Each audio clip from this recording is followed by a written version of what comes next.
नमस्कार, मी सुलेखा तळवलकर. दिल के करीब अग्ग आणि आहोमध्ये तुम्हा सगळ्यांचं अगदी मनापासून स्वागत करते.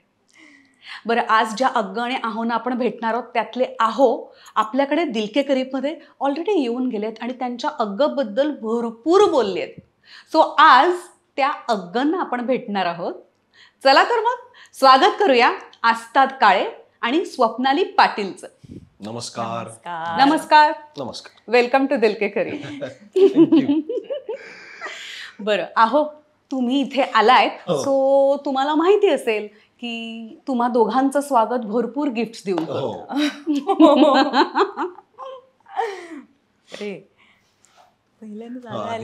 लगेच गिफ्ट. काय काय गिफ्ट? अरे म्हणजे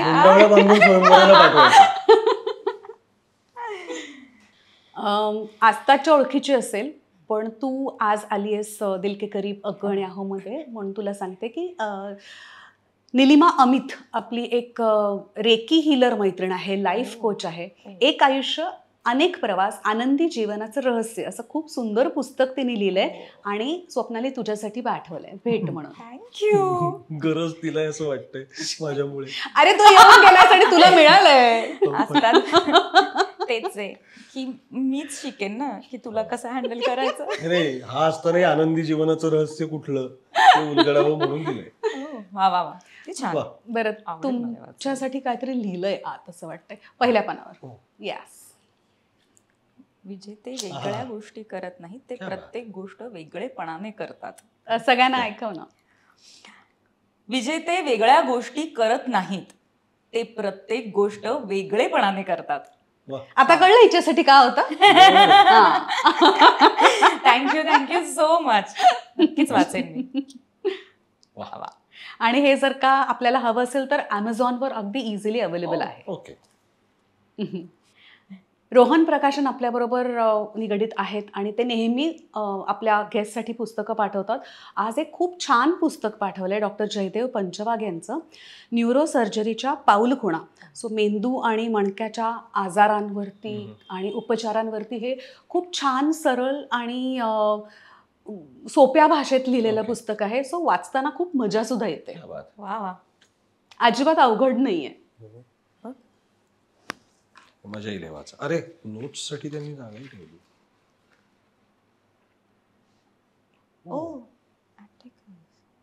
अच्छा, हे कथा आणि अशा प्रकारे फॉर्मॅट ठेवलाय काहीसा. समजायला जास्त सोपं. मजा. आणि RDK20 हा जर का कुपन कोड तुम्ही सगळ्यांनी वापरलात तर रोहन प्रकाशनच्या सगळ्या पुस्तकांवर 20% डिस्काउंट आहे तुम्हाला. आपली एक साताऱ्याची मैत्रीण आहे डॉक्टर आरती सोमण आणि 100% हर्बल प्रॉडक्ट्स बनवते. सो तिने तुमच्यासाठी पाठवलेलं आहे निसर्ग हर्ब्सचं साबण आहे, स्क्रब आहे, ऑइल्स आहेत. किती छान. आणि हे ऑर्गॅनिक आहेत. किती मस्त.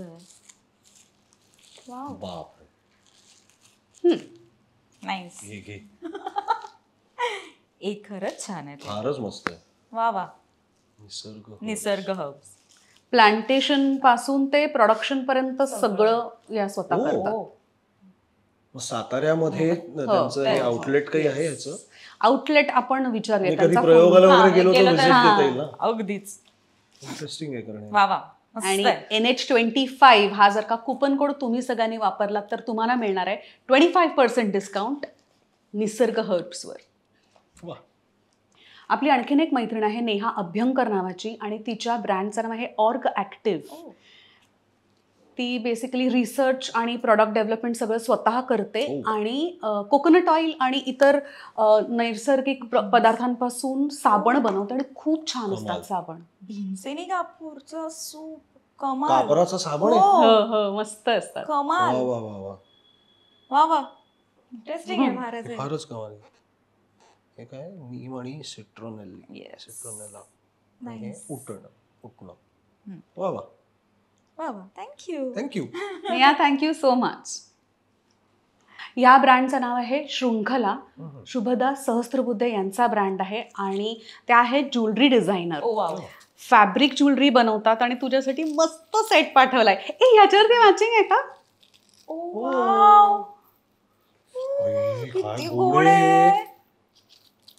वाव किती सुंदर आहे हा. हे बघ ना हे खरंच मॅचिंग आहे हो हो ऍक्च्युअली पुरुषांसाठी बनवा की काहीतरी छान. हो हो हरकत नाही खरं. असतातला आवडतंय कारण खूप. मला खूप आवडतं हो त्याला खूप आवडतंय. ज्वेलरी खूप आवडते किती ऍक्सेसरीज सुंदर आहे. वा वा फारच गोड आहे. खूप सुंदर आहे. आणि ना आणि हा तू काहीतरी बोलत बेसिकली फॅब्रिक असल्यामुळे होती. हलकी आहे त्यामुळे मला खूप आवडेल. वर आपल्याकडे साड्या असतात जुन्या आईच्या आजीच्या आणि म्हणजे मधलं कापड जातं पण राहतं. काठ छान राहतात आणि काठ, हो. So ते जर का हिला दिले तर ही छान ज्वेलरी आपल्याला बनवून देते बरं का हो का? मग आहे खूप आहे. अगदीच आहेत काठ. तिचा नंबर असेल याचा अगदीच. वा वा वा वा. आणि खूप छान क्रिएटिव्हिटी आहे ही म्हणजे ऍक्च्युली Ideaच व्हेरी मस्त नाईस. आहे. हो हो फारच गोड आयडिया आहे. ही आपल्या जवळही राहते. आपली एक आठवण म्हणजे राहते का आपल्या आठवण. माणसांची? किती छान मस्त आहे. थँक्यू मला फारच आवडली. Very nice. शंखला नाव पण छान आहे. हो नावही खूप सुंदर आहे. आपली आणखीन एक मैत्रीण आहे कल्याणी मोडक जिच्या ब्रँडचं नाव आहे क्रिएटिव्ह माइंड्स ओ आणि तिने तुमच्यासाठी खूप गोड गोड असे आर्टिफॅक्ट्स पाठवले दगडात सगळे प्रॉडक्ट्स बनवते ते किती सुंदर आहे. हे बघ ना पोलपाट लाटणं थँक्यू सो मच. खरं सांगू का मला ना असं हवं होतं म्हणजे माझ्या घरी की असं टेराकोटाचे छोटे छोटे आपण ठेवतो किंवा दगडी असे ठेवतो बघ भातुकली. भातुकली दगडी. आणि ऍक्च्युली किती छान. Thank you so much. हा दिवा आहे हो आणि याचा उपयोग घरात करू शकतो बरं का आपण. हो आणि याच्यात तेल मुरायला लागलं की काय सुंदर दिसेल ते अजून. वा वा वा अँटिक लुक येईल त्याला छान. किती छान. जात जातंय. कसलं गोड आहे ते. किती गोड आहे. वा वा वा वा. मस्तच आहे. फारच आता सुंदर आहे. काही ओव्या शिकूया. हो हे रस्त्यावरचे पाथरवट असतात ना त्यांच्याकडून त्या खास बनवून घेतात म्हणजे त्यांना सुद्धा रोजगार मिळतो वा वा. आणि आपल्याला असे छान प्रॉडक्ट सुद्धा प्रमोट मिळतात केलं पाहिजे. नाही नाही खरंच सुंदर आहे. ते पूर्वी जड असे. घरोघरी यायचे ग हो. विकायला यायचे. माझ्यासाठी स्ट्रेट माझ्यासाठी. सहज हवन एंटरप्राइज हा त्यांचा ब्रँड आहे अद्वैत बापटे यांचा नाव आवडले. हा आणि ऑर्गॅनिक गुळापासून बनवलेला खरवस तुमच्यासाठी आणलाय. स्ट्रेट सरकणार आहे इकडे. असं मला तुझं हा तू जरा दे. ही गोडात चवीपुरती असते. अच्छा अगदीच. गोड हा माझा फॉर्टे. आपली आणखीन एक मैत्रीण आहे मोहिनी शिंदे तिच्या ब्रँडचं नाव आहे शिनेल आणि तुझ्यासाठी टसरची एक साडी पाठवली होती. आई गं, काय सुंदर रंग आहे. काय सुंदर. आ हा हा हा वा. वा वा खूप सुंदर. रंग खूप छान आहे. रंग खूप सुंदर आहे आणि मुळात टसर तसं आवडतच हो का? आहे. हो वा वा आहा मस्तच. फारच छान आहे. तिने ना साड्यांची भिशी सुद्धा चालू केली आहे. हो. सो त्याचे डिटेल जर का तुम्हाला सगळ्यांना हवे असतील तर डिस्क्रिप्शन मध्ये दिले. मस्त आहे ना. मज्जा आहे. थँक्यू. थँक्यू. बापरे बापरे. घे. निशांत आवळ्यांच्या चेरी पिकची ही मस्तपैकी कलरफुल बॅग आहे किती गोड आहे. आणि पर्सनलाइज्ड नेम टॅग सुद्धा आहे तुम्हा दोघांसाठी. ओ स्वीट. टॅग दाखव. हा बघा S&A. पहिल्यांदा ना असं. हो क्यूट. फार गोड आहे. Thank you so much. आणि या सगळ्या बॅग्सवर निशांत दादांनी 35% डिस्काउंट ठेवलाय तुम्हा सगळ्यांसाठी. नाईस. बरं आपण जिथे बसलोय तो आहे द प्रधा स्टुडिओ. शिल्पा आपटे आणि मेधा गलगले अशा आपल्या 2 मैत्रिणी आहेत त्या बहिणी आहेत आणि त्यांचा हा स्टुडिओ आहे. आणि तुम्हाला जे काही इथे दिसेल म्हणजे जे आर्टिफॅक्ट्स दिसतील ते सगळे त्यांनी स्वतःच्या हाताने बनवले. सगळं सगळं सगळं एव्हरीथिंग. हे फार सुंदर केलंय. खूपच सुंदर केलंय. आणि मागे जो रॅक दिसतोय तुम्हाला त्यातलं तुम्हाला काय आवडतंय? म्हणजे सगळंच छान आहे. हो सगळं सुंदर आहे. हा, एक वस्तू तुम्हाला शिल्पा आणि मेधाला गिफ्ट म्हणून द्यायचे. आई गं. Mobile stand. Mobile stand. Mobile stand. मला आवडला तो. छान आहे. येस. That's nice. आपल्या इथे छान दिसेल. आणि त्याच्यावर ठेवणार काय? मोबाईल. मोबाईल. किती वेळा? खूप वेळ. I like that mobile stand. Okay. 89 वाला ना तो आऊल. तो शेजारचा आऊल. हा. हॅरी म्हणून आवडलाय तो. काय काय काय आऊल आहे ना, हॅरी पॉटरची फॅन आहे म्हणून आवडलाय तो, बाकी काही कारण नाही. Harry Potter fan. भयंकर die hard fan. Lord of the Rings, Harry Potter. Okay, याला आवडला. आहे छानच, वादच नाही. म्हणजे शूटला छान आहे असं मेकअप रूम मध्ये. चाल. आता आपण मस्त शूट सुरू करू. हा. पण नाही, खूप सुंदर छान, आहे. खरंच छान आहे. एकंदरीत खूप छान सजवलंय. इतकं गोड सजवलंय ना. वा वा. ऍक्च्युली वाटत नाही आता आपण पार्ल्यात हा, आहोत, पार्ल्यात आहोत. बाहेर एवढं काळा काळा ऊन आहे. खरंच नाही. Pleasant आणि खूप positive vibrations. Very soothing. माझ्याकडे जी एक रेफरन्स स्क्रिप्ट येते हा. त्याच्यामध्ये आपल्या मनीषा ताईंनी असं लिहून दिलं होतं की इंट्रोडक्शन असं आपण चालू करायचं आहे की सगळ्यांना चिंता आहे की यांचं आता कसं होणार आहे, पण 3 वर्ष हे सुखाने संसार करतायत, तर यांचं बरं चाललं असावं. सो हे टेन्शन का होतं सगळ्यांना? खरं सांगायचं तर आमचं जेव्हा ऑफिशियली काय म्हणतात जगाला जेव्हा कळलं ते बिग बॉसच्या मार्फत. बरोबर. पण तिथे यांच्या सुविद्य मैत्रीण, आता माझी खूप चांगली मैत्रीण ती मेघा झाडे यांनी जग जाहीर केलं. माझ्या घरी माहिती होतं, हिच्या घरी माहित नव्हतं. आमच्या तेव्हाच्या वर्किंग सर्कलमध्ये अंदाज होता, हिच्या काही जवळच्या मैत्रिणींना माहिती होतं. पण काही काळ म्हणजे पुढचं पाऊल मधून मी बाहेर पडल्यानंतरचा किंवा त्या बाहेर पडण्याच्या आधीपासूनचा नंतर अजून 1-1.5 वर्ष माझं वागणं चिंताजनक होतं. म्हणजे त्यामुळे हे वाटणं की अरे बापरे, हिने ह्याची निवड का केली आहे असं वाटणं स्वाभाविक होतं. पण जेव्हा आम्ही ऑफिशियली जगासमोर आमचं नातं आलं त्यानंतर जवळजवळ 3 वर्षांनी आम्ही लग्न केलं. 2018ला बिग बॉसमुळे हे कळलं आणि आम्ही 21ला फेब्रुवारीमध्ये लग्न केलं. सो त्यावेळेला ही अशी चिंता दाखवणारी माझ्या मते तरी 2 प्रकारची माणसं होती. एक म्हणजे ज्यांना जेन्युइनली काळजी होती स्वप्नालीची, आणि ती माणसं आमच्या लग्नाला हजरही होती, ज्यांनी इनिशियल स्टेज पासून हिला वॉर्न केलं होतं की बघ बाई, विचार कर, आम्हाला असा दिसलेला असतं. एक मी छातीडोकपणे सांगू शकतो, त्यात कधीही मुली फिरवणारा किंवा मुलींच्या बाबतीत लूज असं कोणीही सांगितलं नाही, कारण मी नाही तसा वागलो. पण बाकी हे जे काही तेव्हा सैरभैर वागणं झालं होतं त्यावरनं हिला वॉर्न केलेलं होतं. पण ती काही माणसं ज्यांना जेन्युइनली काळजी, त्यांची नावं घ्यायलाही मला काही वाटलं नाही. हर्षदाताई, मृणाल, हिच्या 2 मैत्रिणी शाल्मली, प्रार्थना, या सगळ्यांनी वॉर्न केलं होतं. वॉर्न म्हणजे बघ. दुसरी कॅटेगरी जी आहे ज्यांना कदाचित हे झालं असेल ते एकतर मला ओळखत नसणार, ते ही किती स्ट्रॉंग आहे हे ज्यांना माहिती नसणार, आणि त्यांना आपल्या घरात काहीतरी गॉसिप मिळायला हवं म्हणून असले काहीतरी सुप्त दुष्ट इच्छा असलेली माणसं जी माझ्या दृष्टीने नगण्य आहेत. आणि त्यांना एक विनंती करू इच्छितो ह्या मंचावरून की तुम्ही एकदा स्वतःच्या घरात स्वतःच्या क्लॉझेटमध्ये एकदा डोकवून बघा, स्वतःच्या आयुष्यातली घाण निस्तारायचे प्रयत्न करा आणि मग दुसऱ्यांबद्दल बोलायला उठा. इतकं सिंपल आहे माझ्या. बेसिकली ऍक्च्युली तेव्हा हर्षदाताईचं वगैरे असं होतं, कारण काय होतं, मी पुढचा पाऊल मध्ये ह्याला प्रॉपर भेटले. अदरवाईज आम्ही एक पायलट शूट केला होता, ज्या ती बहीण होती. पण तेव्हा कसं पायलट शूट एका दिवसासाठीच आम्ही भेटलो होतो, आणि नंतर पुढचं पाऊल मध्ये आम्ही प्रॉपर कपलच होतो. आणि तेव्हा त्याच्या आधी ह्याचं असं होतं ना की सगळ्यांचं असं होतं की तो खूप हिशोबी आहे. म्हटलं बरं ठीक आहे, बघूया. बरं, आम्ही सतत वाकडच वागायचो एकमेकांशी. माझ्याशी मी नाही.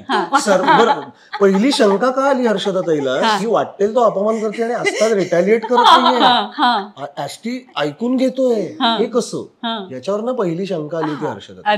सो त्याच्यामुळे झालं की अगं पण तू म्हणजे बघ, तो असा आहे, तो एकतर तोंडावर काही बोलतो, अपमान करतो वगैरे, कसं होईल सांभाळून, स्वॅपी सांभाळून, सगळे मला स्वॅपी म्हणतात, स्वॅपी सांभाळून वगैरे असं.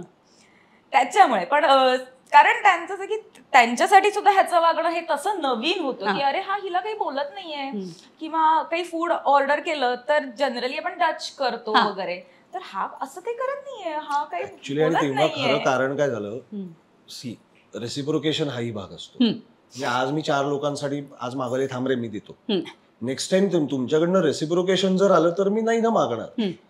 तोपर्यंत आमच्या मालिकेत असे काही लोक होते, ते नंतरही होते, जे माझे 13 रुपये वगैरे हे इतकं करायचे, मग मी त्यांच्याशी तसंच वागणार ना.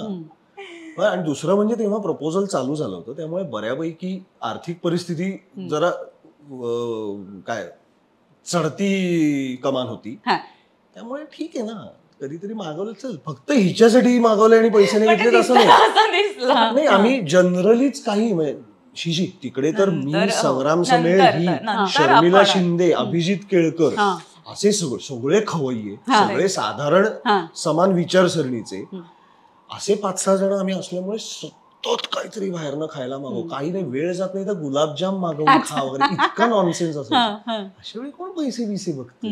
नंतर हे सगळं झालंच, पण म्हणजे तेव्हा त्यांना असं त्याच्यामुळे झालं होतं की सांभाळून स्वप्नाली सांभाळून. तर ती म्हणायची अशी की अगं तुला सावधान म्हणत होतो आम्ही, तू डायरेक्ट सावधानच करून आवडलं. पण येस, पण त्यांना हेही माहिती होतं की हा मनाने खूप चांगला आहे, काही असलं जरी, आणि ह्याचं होतं ते तो तोंडावर बोलून जातो, त्याची मतं तो परखडपणे मांडतो, पण त्यांना माहितीये की हा चांगला माणूस चांगला आहे, त्याच्यामुळे तो सपोर्ट होता मला आणि अजूनही आहे. हा, म्हणजे त्या 4-5 माणसांनी ते केलं हे चांगलंच आहे, हिला वॉर्न करून ठेवलं, त्यामुळे ही पण मी अंदाज घेईन आणि ठरवीन, आणि म्हणून ती अंदाज घेत राहिली. जोपर्यंत तिची खात्री पटली नाही तोपर्यंत ती या रिलेशनशिप मध्ये वर्ष घेतला अंदाज. खूप किती 3-1 वर्ष तर अंदाजच घेतला. हो म्हणायला बेसिक हो म्हणायला 3 वर्ष, मग पुढची 3 वर्ष. आणि तू पेशंटली थांबलास, हे विशेष आहे.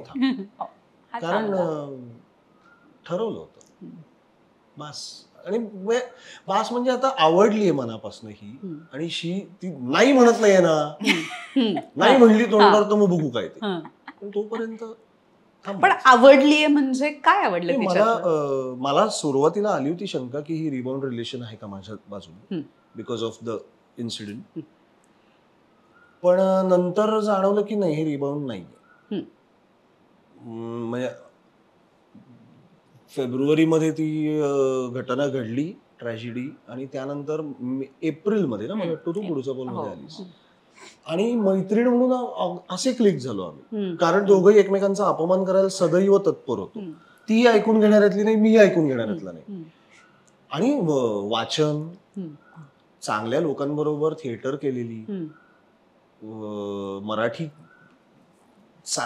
बऱ्यापैकी चांगली बोलू शकणारी, आणि कामही चांगलं करणारी, सो कॉमन विषय खूप होते. चांगला सिनेमा बघायला आवडणारी, चांगल्या फिल्म्स आणि इंटरनॅशनल सिनेमाची बेसिक जाण असलेली, सो कॉमन विषय खूप होते बोलायचे, जे डेली सोपला गरजेचे असतात. नाहीतर तुम्ही काय गॉसिपच्या पलीकडे काहीच नाही तर बोलताय. So that was a clicking movement. आणि 12-13 तास एकत्र सुद्धा राहायचं. त्याच्यानंतर मी घरी जाऊन एकटा असायचो त्याच घरात, आणि एस्पेशली सो मला बोलायलाच नाही तर कोणी नव्हतं ह्या विषयांवर पटकन. सो ते एक बेसिक क्लिक तिथे झालं होतं. आणि नंतर माझ्या लक्षात आलं की मैत्रीण तर झालीच आहे चांगली, पण वेगळ्या अजून पुढे जाऊन पण काही गोष्टीत आवडतीये. आणि बाबा was the first person to ask me about this. अच्छा. बाबा म्हणला स्वप्नालीचं काही आहे का रे तुझं? म्हटलं हा मला आवडते. हा, कारण गेले महिनाभर ऐकतोय, प्रत्येक वेळी बोलताना उल्लेख खूप यायला लागला. हा म्हटलं मला आवडते. अच्छा अच्छा ठीक आहे. सो नंतर मग आय मेड इट शुअर की काय म्हणतात प्रयत्न करूया. तेव्हा हिने हे सांगितलं नव्हतं की मला तुझ्यातलं हे आवडतं हे नाही आवडत, कारण तेवढं तिच्या बाजूने तोपर्यंत नव्हतं काही झालेलं emotionally for many reasons of course. त्यामुळे ती हे कधीच सांगायची नाही की मला तुझ्यातलं हे आवडतं ते आवडतं. साधारण मी अंदाज घेऊन काय हिला आवडणार नाही, हिच्या आवडीनिवडी मला कळल्या होत्या खाण्यापिण्यातल्या. अत्यंत काय खूप आहेत, चुजी खूप आहेत. अच्छा म्हणजे खूप बापरे आहे. ठराविक चवीचं मी पण पटकन ट्राय नव्हते करत मला मी सगळंच तेव्हा. आवडतं. हा म्हणजे जर कोणी विचारलं ना ह्याला विचारलं की अरे कसं आहे अरे उत्तम आहे, विश्वास तर कधी नाही विश्वास ठेवायचा. ठेवायचा नाही. अच्छा मला कधीच सगळं- नाही. मला त्याला सगळं सगळंच आवडतं. आवडतं. बरं काय थोडं काय मसाला कमी पडला असेल, पटकन एक अर्धा चमचा मसाला घाला, एक उकळी आणा किंवा पटकन थोडं गरम करा. होतं ते नॉर्मल, कशाला नावं ठेवायची आम्ही. तर त्यामुळे हिच्या आवडीनिवडी म्हटलं ओके. पण खायला आवडतं, नॉनव्हेज खायला आवडतं, ह्या सगळ्या गोष्टी मी हळूहळू पण काय नाही आवडत हे वेळेत कळलं असतं तर जरा बरं झालं असतं. का म्हणजे काय त्या चुका सुधारण्यामध्ये लग्नाच्या आधीचं एक आणि लग्नाच्या नंतरचं 1 वर्ष गेलं ना माझं, की हे हिला नाही म्हणजे नाही आवडत, मग हे नाही वागायला पाहिजे, हे नाही केलं पाहिजे. त्या आधीच जर क्लॅरिटी आली असती तर थोडा वेळ दोघांचाही वाचला असता आणि तिची खूप एनर्जी वाचली असती. पण तिने कमिट केल्यानंतर it was 100% commitment from both side. आणि मी थांबलो हे ठरलं होतं माझं. नाव दिस और नाही हे तर कळू दे हिच्याकडनं, मग बघू. या बेटावर धडकलो येऊन, त्या बेटावर वस्ती होते का आपली हे तर बघूया आधी. काय म्हणजे काय आवडत नाही तिला एवढं? अगदीच ढोबळ सांगायचं तर काही कामं ही तेव्हाच झाली पाहिजेत असं हिचं मत असतं. माझं मत हे होतील, कोणी येत नाही आपल्या घरी आता हे बघायला, मग ती विशिष्ट पद्धतीनेच झाली पाहिजे, म्हणजे विशिष्ट मार्गानेच ते काम झालं. म्हटलं तुला एंड रिझल्टशी मतलब, घर स्वच्छ असणं. मग मी आधी हॉल पुसला का आधी किचन पुसलं का आधी फर्निचर पुसलं, डोंट बॉदर. हे सगळं करतोस तू घरात? काम हो हिच्या इतकं रेग्युलरली नाही करत, पण पडलं तर हो. मग काही वैयक्तिक आवडीनिवडी सवयी, म्हणजे अगदीच स्पष्ट सांगायचं तर दारू. तिला त्या ड्रिंकिंग ह्या गोष्टीचा एका पॉइंटला फोबिया आहे, भीती आहे, because of a few things, few reasons. So ते नको. पिऊया आपण दोघं बसून पिऊया, लेट्स एन्जॉय अ ड्रिंक, पण एन्जॉय पर्यंतच ठेव ना. एन्जॉयची प्रत्येकाची लिमिट वेगळी असते, तर माझ्या लिमिट प्रमाणे एन्जॉय करूया असं एक ते अंगवळणी पडायला खूप वेळ गेला. आणि त्याच्यात तिची तुला ओके होतंय? सुरुवातीला नव्हतं, being the rebel that I have been, की मला मजा करायची तर मला मजा करू दे, तू तुझी मजा कर ना.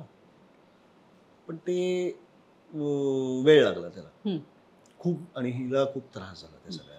पण तरी ती थांबली. मी आधी जे 3 वर्ष होकारासाठी थांबलो त्याच्यापेक्षा 30 ते 40 पट जास्त त्रास तिने त्या 1.5 वर्षात सहन केला असेल, पण ती थांबली. बरं नाही ठीक आहे, एवढं काही.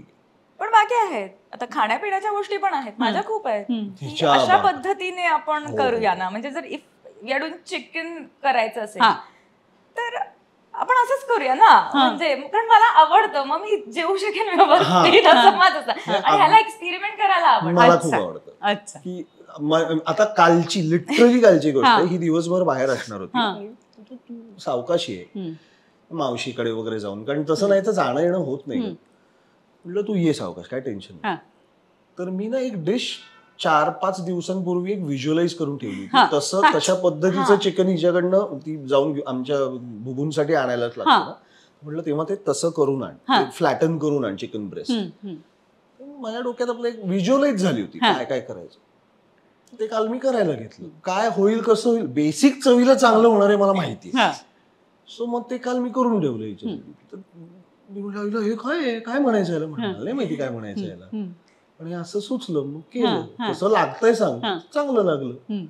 सो माझे एक्सपेरिमेंट फेल नाही होत, कलिनरी एक्सपेरिमेंट काय म्हणतो ना, मी जरा रिजिड आहे. आता खूप कमी झाले का ह्याच्यामुळे, कारण हा तो कॉन्फिडन्स पण ह्यानेच दिला म्हणजे, की अगं नाही आवडलं तर मी खाईन. आणि हे नव्हतं, आणि ऑब्व्हियसली ना तेव्हा असं की नको, आवडलं नाही तर ते वाया जाणार, आणि नको, आणि तू नाही म्हणजे नाहीच खाणार. मग नाही मागवत पण नाही. म्हणजे माझं ठरलेलं आहे की ह्या रेस्टॉरंट मधलं मला हे आवडलंय ना, मी हे ट्राय केलं तर मी तेच खाणार. अच्छा, मी सेफर साईड आधी ते मागवून. म्हणजे बाकी त्या मेन्यू कार्ड वरती 194 डिशेस आहेत, त्यातलं काही नाही. म्हणजे ते 37 वर्ष ते रेस्टॉरंट चालू आहे, ते एका डिशवर चालू आहे का? नाही ना. पण हिला ती आवडते म्हणून त्यांनी ते सगळं ते नशीब ठेवलं असेल ना. तेवढंच मागवायचं, पण ते तिने पण बदललं नाही. त्यामुळे त्या गोष्टी होत्या की त्याच होतं की अरे अगं पण ट्राय कर ना, ट्राय करायला काय हरकत आहे. आणि माझं झालं की नको थांब ना. पण आणि माझं कसं आहे, कोणी सांगितलं ना मला की मी मुद्दामून नाही करणार, ते माझं मला ठरवू द्या असं. म्हणजे प्रत्येकाने आपल्यातलं लहान मूल जपावं म्हणतात, तर तिने ते असं जपलं. कोणी सांग हे कर म्हटलं की ते नाही करायचं खाण्याच्यावर. पण आणि सगळ्यात उत्तम गेले जवळजवळ आता वर्षभर हिला चहा विशिष्ट प्रकारचाच लागतो, विशिष्ट प्रकारे बनवलेला. शूटिंगला काय करतेस? घेऊन जाते स्वतःच ते चहाचं सामान, गवती चहा मध्ये बनवून घेऊन जाते. किंवा आउटडोअरला दिवसभर दिवसभर नाही, सकाळी बेसिक आल्याचा चालतो, पण नाही तर गवती चहा आलो हे पाहिजेच, नाही तर ती पीत नाही चहा. बरं, वन फाईन मॉर्निंग, बरं हे तिनेच मला सांगितलं, तिला कसा चहा आवडतो हे तिनेच शिकवलं. आमच्या कोर्टिंग पिरियड मध्ये मी यांच्या घरी पडीक असायचे की असतात, मला ना असा चहा आवडतो. ओके, वर्ष दीड वर्षापूर्वी, त्याच्याही आधी ऍक्च्युली, वन फाईन मॉर्निंग ही उठली, स्वतः चहा वगैरे केला, मी कॉफी बनवली, मी कॉफी पितो सगळं, काय गाणेगाडा झालाय चहा, तर मी आपलं प्रेमापोटी थांब जरा, दुसरा करू का, हा कर ना प्लीज, मी केलं, हा मस्त झालाय, मेलो त्या दिवसापासून. कारण हिला जो चहा आवडतो जसा, तो हिलाच जमत नाही आणि मला मस्त जमतो असं त्यावेळेला सांगितल्यावर मला भारी वाटलं, हिला काय हाताला टकलो. पण मग त्यामागे एक असं पण असतं की ठीक आहे, सकाळचा पहिला चहा नवऱ्याच्या हे स्पष्ट खरंच नाही, ह्या भावनेने मी तरीही केलंच असतं, आजही करतोच, म्हणजे पण करतोच. अरे पहिला चहा मी जेव्हा अगदीच 6:30चा कॉल टाइम असेल तर उठगा चहा केलाय नाही करत मी, नाही तर अख्खा दिवस दोघांचाही खराब जाईल. पण करतो पहिला चहा. असा काही गोष्टी त्याने बदलल्या, मी बदलल्या, अजून चालू आहे. खरं सांगू चालूच असते, ही प्रोसेस चालू आहे अजून, आहे, मजा येते. बरं, लग्नासाठी घरच्यांची परमिशन हवीच असं काही होतं का? माझ्याकडे तरी काही नव्हतं, कारण घरी माहिती होतं सगळं. नाही तरीही नाही, म्हणजे मला कधीच सांगितलंय बाई आणि बायको आणि बाईक हे स्वतःच्या हिमतीवर मिळव. ममाचं तर म्हणणं होतं शक्यतो लव्ह मॅरेज कर, तुला मी 1 लाख रुपये देते, हवं तर ती कोण आवडते तिला घेऊन पळून जा, तिकडे लग्न करा, काय उरलेले पैसे इन्व्हेस्ट कर, नाही तर फिरून या. उगाच लग्नावर 10-12 लाख रुपये मी काही खर्च करणार, तुझी ऐपत आली तरी मी सुचवीन नको करू. So it was so sorted. कोणाशी कर, जात धर्म वगैरे काहीच बंधनं नव्हती, काही परवानगी वगैरेचा प्रश्नच नव्हता माझ्याकडे तरी.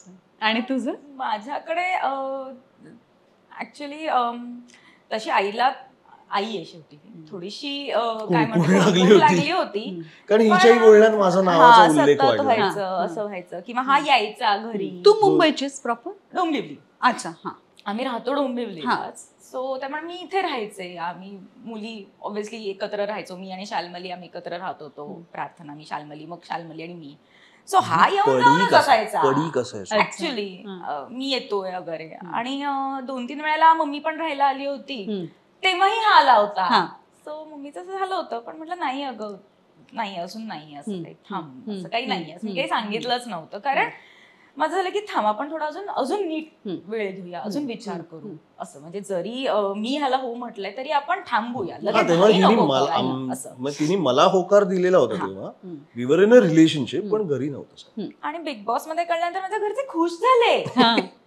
माझ्या वडिलांनी अरे वा म्हणजे, आणि हा मग आला का तू बाहेर, हा मग कधी जाता येत आहे घरी तुम्ही, म्हटलं हो थांबा. असं माझ्या घरचे सगळे खुश होते. आणि आमच्याकडे कसं आहे ना, आमच्याकडे ना एकत्र आम्ही राहत नसलो, जॉईंट फॅमिली अशी, तरी सुद्धा आमचं असं गोतावळा खूप आहे. म्हणजे माझ्या मावश्या आणि माझी भावंड वगैरे असंच आहे ना. त्यामुळे साधारण आमचं BBC न्यूज चॅनल आहे आमचं पूर्ण फॅमिली. म्हणजे कारण अरे स्वप्नाली इथे शिंकली, ओके स्वप्नाली शिंकली, सो काही गोष्ट असेल तर सगळ्यात खरं तर सगळ्यांचा से असतो. पण माझ्या बाबतीत ना मला सगळ्यांनी सपोर्ट केला. म्हणजे I was the only one की मी म्हटलं की नाही, मी एकटी राहणार बाहेर, घराच्या बाहेर. म्हणजे डोंबिवलीवरनं अपडाऊन त्यावेळेला खरंच शक्य नव्हतं, एक साधारण 10 वर्षापूर्वी वगैरे. पण माझी आत्या राहायची, मी आधी आत्याकडे राहत होते, पण नंतर मला नको, मला मम्मी एकटीला राहायचं जास्त, म्हणतं मला मग एकटं राहायचंय.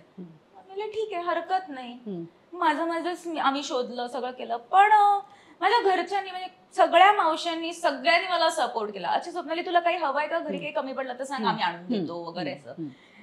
लिव्ह इन वर राहिले मी तरीही सपोर्ट केला. म्हणजे असं नाही की आमच्या घरात सगळ्यांची लव्ह मॅरेज झाली होती, पण लिव्ह इन वर राहणं हे नाही म्हटलं तरी तसं असतं, प्रत्येकासाठी नवीन असतं किंवा रुचतं नाही रुचत, पण कोणी नाही, सगळ्यांनी सपोर्ट केला. आणि ह्याच्या बाबतीत तर सगळे खुशच झाले. सगळ्यांना की अरे वा मस्त, सगळे खुश होते. त्यामुळे ग्रँटेड नाही घेतलं, कारण ऑब्व्हियसली आई वडिलांचं माझ्यासाठी खूप आहे. म्हणजे त्यांनी इव्हन हिची थोरली बहीण तिने जर नकार दिला असता तर हा म्हणजे कारण ऑब्व्हियसली फॅमिली आहे माझ्यासाठी, की बाकी माझ्या आई वडिलांनी सांगितलेलं होतं की तू बाकी काहीही कर, सगळं तुला जे काही आयुष्यात करायचं ते कर, पण ना पहिलं येऊन आम्हाला सांगत जा, आम्हाला बाहेर न कळून देऊ नकोस, आम्हाला वाईट वाटतं.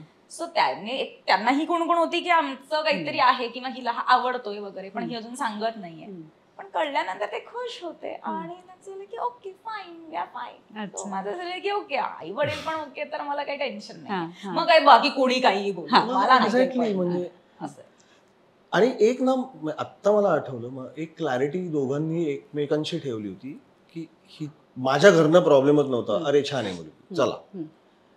हिने स्पष्ट सांगितलं होतं, मम्मी पप्पा ही एक वेळ हो म्हणले तरी जर दीदी नाही म्हणाली तर मी नाही कदाचित, मी दीदीला समजावायचा प्रयत्न करीन. बरं तिची दीदी तेव्हा बँगलोरला राहायची आणि नंतर युएसला शिफ्ट. म्हटलं ओके फेअर इनफ, पण आता मम्मी पप्पांना भेटायला जायचं किंवा ते कधी लग्न नाही झालेलं आपण एकत्र राहतोय ते आले तर त्यांना मी आवडावं म्हणून मी वेगळा वागणार नाही, हे मी नाही करणार. आता माझी सवय, मला सिगरेट ओढायला आवडते कॉफी बरोबर, म्हटली पण त्यांच्या समोर. म्हटलं ठीक आहे ना, घराला बाल्कनी मी बाहेर जाऊन ओढीन, पण ते आलेत म्हणून 3 दिवस मी सिगरेटच नाही ओढणार, मी करणार नाही, चालणार आहे. त्यांच्या समोर डायरेक्ट ओके म्हटलं चल. प्रत्येकाच्या घराचे काही आपले असतात. पण नंतर असं आहे, मी डोंबिवलीच्या घरी त्यांच्या हॉलच्या खिडकीत त्यांच्या समोर बसून कॉफी पीत सिगरेट ओढतो. पप्पाच सांगतात इथेच बस ना, गप्पा होतील. ओके. सो हे लपवून ठेवलं आणि मग नंतर नको, मी सिगरेट ओढतो, मला सर्व प्रकारची खाद्य आवडतात आणि मी वेळी झोपतो, वेळी उठतो, सुट्टी असेल तेव्हा. सो हे आहे ते असं आहे, आपली लाईफस्टाईल आहे. आपण काय त्यांच्या बरोबर आयुष्यभर राहणार नाही होत एका घरात. सो आपली लाईफस्टाईल अशी आहे ती तशीच राहावी आणि ही तशी आहे त्यांना स्पष्ट कळावं. बरोबर. त्यावर तिचाही होकार होता. हो, फक्त त्यांच्या समोर काही गोष्ट म्हणजे ऑफकोर्स नाही, पण आमच्याकडे पण तसं म्हणजे मम्मी पप्पांचं पण तसं तेही असे ते नाहीये ऍक्च्युअली. म्हणजे जरी आता मी एकटी राहते, सो तेव्हा कसं आपण बॅचलर राहतो तेव्हा आपली आई वडील येतात आपल्याकडे राहायला, तर कधी कधी कसं ना आपल्या वॉर्डरोब्सला आई हात लावू शकते, पण माझ्या आईने कधीच नाही केलं. म्हणजे हे अनसेड होतं आणि हे काही मी तिला सांगितलं नाही हे करू नकोस हा, किंवा तिने मला विचारलं, असं कधीच झालं नाही. पण हे म्हणजे आय डोंट नो कुठून आलं कसं आलं, पण एकमेकांची प्रायव्हसी रिस्पेक्ट करणं हे आय डोंट नो. म्हणजे मला ते इतकं छान वाटलं आणि की हे आम्ही काही एकमेकांना सांगितलं नाही आणि त्याच्यामुळेच की ठीक आहे हा आहे असं आहे, आपण आहोत असे आहोत, दिस इज फाईन. मस्त आहे. फार कमाल आहे त्यांच्या फॅमिलीतले सगळे. एक तर सुरुवातीला ना आहो याला आहो का म्हणायचं का, अरे प्रश्नच कसा येऊ शकतो, जावई म्हटलं याद राखा मला आहो जावई बापू, मी पाऊल ठेवणार नाही म्हटलं घरात आहो जावं केलं तर. अरे पण असं म्हटलं असं कसं म्हटलं, तुमच्या मुलाच्या वयाचं आहे मी, तुमच्या 30-35 वर्षांनी लहान आहे, तुम्ही मला आहो जाऊ का करताय सगळे, आणि ज्या मावशा बिवशा सगळं. त्यांनी जावयाचा मान पाहिला, म्हटलं अजिबात काही मान बिन नाही. म्हटलं साधी गोष्ट आहे, आपण जेवण झालं की उठून आपलं ताट निदान बेसिन पाशी नेऊन ठेवतो ना आतमध्ये, नाही द्या म्हटलं हात लावायचा नाही म्हटलं माझ्या ताटाला, मी नेऊन ठेवलं. नंतर मग त्यांना 4-5 महिने त्रास झाला या गोष्टीचा. तो काय उचलून ताट नेतो, ही अरे नील ना, हातीपायी धडधकट आहे ना, त्याला माहिती ना कुठे किचन आणि कुठे बेसिन, नील तो. आता जरा रुळले 4-5 महिने त्यांना साईड म्हणजे कल्चरल शॉक होता तो. असं कसं नाही तर म्हटलं मग मी रुळीन कसं म्हटलं घरात. मग हे पटायचं ते. खूप साधी माणसं, फार गोड आहेत सगळे. स्वप्नाली तुझं हे दुसरं लग्न ना? हो. सो म्हणून तू वेळ घेतला होतास का की तुला धास्ती होती? कारण आपण म्हणजे नंतर ताकही फुंकून पितो, सो तशी काही भीती होती म्हणून तू थांबली होतीस का? हा, होती भीती. म्हणजे ज्या चुका मी केल्या होत्या त्या मला पुन्हा करायच्या नव्हत्या. हा मूळ मुद्दा होता की समोरची व्यक्ती कशी असेल त्यापेक्षा आपण काय त्यावेळेला केलं, आपण घाई केली होती का? तर हो, मी घाई केली होती. कदाचित त्यावेळेला मी अजून थांबले असते तर हे झालं नसतं असं, किंवा काहीतरी वेगळं चित्रही असतं. काय असतं, वय वर्ष 23 होते. सो नाही म्हटलं तरी जरा कुठेतरी एक काय म्हणतो असं ना की कसं सांगायचं की अरे जवानी का जोश टाईप आपण जे म्हणतो तसं, की काही चुका आपण करतो. सो आणि त्या वयात सगळंच होईल असं वाटत असतं, कारण आपल्याला टेन्शनच नसतं, बरोबर, काहीच नसतं. पण ते एक होतं की मला ज्या चुका मी केल्या आहेत किंवा काही माझं वागणंही कदाचित तेव्हा थोडं अल्लड असेल, काहीही असेल, सो मला ते पुन्हा नाही करायचंय. कारण माझ्या आयुष्यातला खरंच हा एक मंत्र मी शक्यतो जपायचा प्रयत्न करते की त्याच चुका पुन्हा करायच्या नाही. बरोबर. नवीन चुका रोज करायच्या, एवढंच आहे. सो मला ते पुन्हा करायचं नव्हतं. त्यात ऑब्व्हियसली अगेन दॅट की हे रिबाउंड नाहीये ना, तेही महत्त्वाचं आहे, दोघंही. कारण तोही अगदीच वल्नरेबल होता, मी जात होते त्या सगळ्या फेज मधनं. आणि माझं झालं की जेव्हा हर्षदाताईला हे जाणवलं की ह्याला मी आवडते, ह्याने तर सगळ्यांसमोर सांगितलं होतं तसंही, किंवा पण तेव्हा ती असे मग चिडवणं वगैरे व्हायचं कधी कधी सेटवर. एकदा मी फक्त तिला जाऊन सांगितलं, मला ऐक ना, आत्ता माझ्या आयुष्यात काहीतरी वेगळं घडतंय, हा आहे इथे पण असं काही नाहीये, सो प्लीज ना आपण सेटवर नको. नाही, ओके ओके. आणि त्या ऍक्च्युली त्या मोमेंट पासून तिने इतकं रिस्पेक्ट, ऑब्व्हियसली तिचा होता, ती भारीच आहे, म्हणजे ती म्हणालीच होती की सेन्सिबल. आणि तेव्हा तिने म्हणालं केस आहे ना स्वापी, कोणी तुला विचारलं ना, काय ग असं आहे का, हो असंच आहे, असं उत्तर देऊन टाकायचं म्हणे. ते अनएक्सपेक्टेड समोरच्याला, पुढचा प्रश्नच येत नाही अगं. सो मग ते एक होतं. मग तिला म्हटलं जरा आपण हे की नव्हतं अगदीच. आणि अगेन की कसं आहे की ह्याच्याबद्दल आधी मी ऐकलं होतं ना की हा कसा वागतो, काय करतो, चिडका आहे, खूप रागीट आहे वगैरे, हा त्या बरं अनुभवत पण होते की भांडणं व्हायची आमची, खटके उडायचे, परत मैत्री व्हायची, सगळं सगळं. पण हे कसं मैत्रीच्या लेवलला वेगळं असतं, पुढचा विचार हा वेगळा आहे. सो म्हटलं नाही, थांबूया. आणि म्हणूनही थांबत होते की होईल का आमचं मॅच, होईल का पुन्हा तेच घडेल, ते नको घडायला. मग त्याच्या आधीच थांबायचंय आपल्याला, तर मग काय, हा सगळा विचार होता. आणि म्हणून थांबले मी. खरं सांगायचं तर तेच एक कारण होतं की एकमेकांचे स्वभाव इतके सिमिलर आहेत ना आमचे, म्हणून पण थांबले की आम्ही बऱ्यापैकी रागेट होतो दोघंही, शॉर्ट टेम्पर्ड. आणि हिचा आधी पूर्वी इतक्या पटकन फ्लेअर अप नाही व्हायचा, तो आता होतो. त्याला ऑफकोर्स काही अंशी मी कारणीभूत आहे. काही सवयी, काही आवडीनिवडी बदलायला वेळ लागला, त्यामुळे ते. आणि मग तिने हे ठरवलं की मी सांगणार तुला तोंडावर, आता मी साठवून नाही ठेवणार. तुझ्या बाबतीत तर मला मोकळेपणाने बोलू दे तुझ्याशी. हा बरोबर आहे. आणि तिने तो वेळ घेतला, तो जस्टिफाईड होता, अगदीच जस्टिफाईड. एका नंतर मीच मागे लागले लग्नासाठी. उलट झालं, नंतर मी स्टेबल झालो होतो. मी मागे आलो ना तुझ्या, मी 2 वर्ष तुझ्या मागे आलो, 2-2.5 वर्ष, ऑलमोस्ट 3 वर्ष. ऑफिशियली हिचा होकार यायला मी जवळजवळ 2-2.5 वर्ष थांबलो. आता ती 2-2.5 वर्ष मी थांबलो. आता मी थांबलोय येऊन तुझ्या मागे धावून थांबलोय. आता तू आलीस ना परत वळून, आता तू माझ्यापर्यंत. रिलेशन मधलं इंटेन्स, बरं हे काही ठरवून नव्हतं केलं, हे हिने सांगितलं, माझ्या लक्षात आलं, मीच मागे लागले होते रे तुझ्या. हो म्हटलं आता ओके, हिने होकार दिलाय ना, मग आता आयुष्यभर एकत्र राहू किंवा लग्न करू. ऍक्च्युली आम्ही लिव्हिंगवर राहिलाय, काहीच प्रॉब्लेम नव्हता, कोणाच्याच घरनं प्रॉब्लेम नव्हता. So initially the thought was, मला तुझ्या बरोबर आयुष्य घालवायचं. I want to grow old with you. Sweet. मग ते लग्न करून हवं असेल तर लग्न करू. सो मी इतका लेडबॅक होतो. नंतर एकदा हिचा ऑफिशियल होकार आला मी ओके आता काही टेन्शन नाही. तो किती तारखेला आला, ती तारीख आठवते तुम्हाला? ऍक्च्युली ती अशी तारीख नाहीये. आम्ही असंच आमची रिलेशनशिपची अॅनिव्हर्सरी 6 ऑक्टोबर अशी साजरी करतो. उगाच नाही ऍक्च्युली ते मिक्टाला गेलो होतो मी प्रपोजल साठी. मला नॉमिनेशन होतं, मकावला मिक्टा झालं होतं तेव्हा. आणि इकडे हिचा जीव वरखाली ही काय होत आहे अवॉर्डचं. आणि 5 तारखेला ते अवॉर्ड झाले, मला मिळालं बेस्ट ऍक्टर प्रपोजल साठी.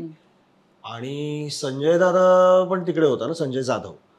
सो त्याच्या थ्रू हर्षदाताईला म्हणजे पुढचं बोलच्या सेटवर कळलं की ऍस्टिको अवॉर्ड मिल गया.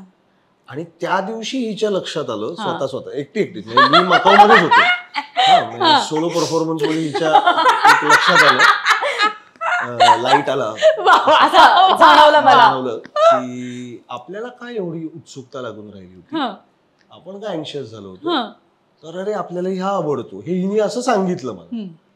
6 तारखेला ही स्वतःला हिने ऍक्सेप्ट केलं की हो हाही आपल्याला ऍक्च्युली अशा प्रकारे ही आवडतो. सो किती ऍक्च्युली आणि फार काळ तेव्हा नव्हता गेलेला. एप्रिलमध्ये ही आली सिरियल मध्ये. मला ती पाहताच मला कलिजा खलास झालं. आणि ऑक्टोबर म्हणजे 4-5 महिन्यात हिला मी तसं खरं तर आवडायला लागलो. पण तेव्हा शी वॉज ऑलरेडी मॅरिड ऑल्सो. आणि होऊ शकतं एकाच वेळी 2 भिन्न व्यक्ती आवडूच शकतात. आणि ही मुभा प्रत्येकाला असली पाहिजे की मला एका वेळी ही आवडते पण मला दुसरी एखादी व्यक्ती तेवढीच आवडू शकते. तिच्याबरोबर पुढे काही एक्झिक्यूट करायचं की नाही हा वेगळा प्रश्न. त्यानंतर मधली हिची ती एक फेज झाली. त्याच्यानंतर वर्षभराने वगैरे ओके आपण राहू एकत्र या डिसिजनला आम्ही बसलो. So it was a span of around 2.5 years. तरी नंतर आम्ही म्हणजे तसे मैत्रिणीमध्ये लिव्ह इन वर नंतर राहायला लागलो आपण. हो. पण आता असं म्हणायचं आता ही आणि शाल्मली राहायच्या नाही एकत्र. मी माझ्या घराचं कुलूप 3-3 दिवस उघडलेलं नाही. करायचं काय मी ते घरी जाऊन एकट्यानी भूतासारखं. मी पडी माझे इव्हेंटला जायचे कपडे सुद्धा 1-2 यांच्याकडे होते. इतका पडी कसायचं. स्वयंपाक काय केले काय रे देवा. धमाल होती पण. धमाल होती. कॉलेज मधले गोल्डन डेज आपण जसं म्हटलं ना मजा होती ती. 1-2 वर्ष मजा होती.